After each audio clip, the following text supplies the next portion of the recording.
ચાલુ મહિનાને અંતે ભારતીય વડાપ્રધાન નરેન્દ્ર મોદી યુએનની વાર્ષિક સામાન્ય સભામાં ભાગ લેવા હેતુ અમેરિકાના ન્યૂયોર્ક શહેર જશે. ભારતીય વડાપ્રધાન નરેન્દ્ર મોદી યુએનની બેઠક દરમિયાન અમેરિકાના રાષ્ટ્રપતિ બરાક ઓબામાને પણ મળશે.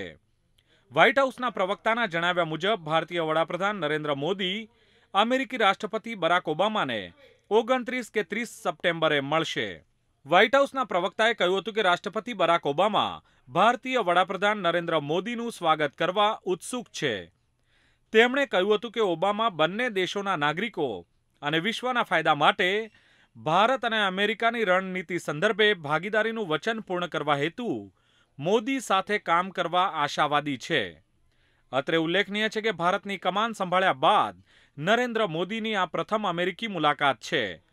મોદીની અમેરિકી મુલાકાત દરમિયાન બંને દેશો વચ્ચે શિક્ષણ, ટેકનોલોજી અને પરમાણુ ક્ષેત્રે મહત્વપૂર્ણ કરાર કરવામાં આવે તેવી પણ પૂરી શક્યતા છે.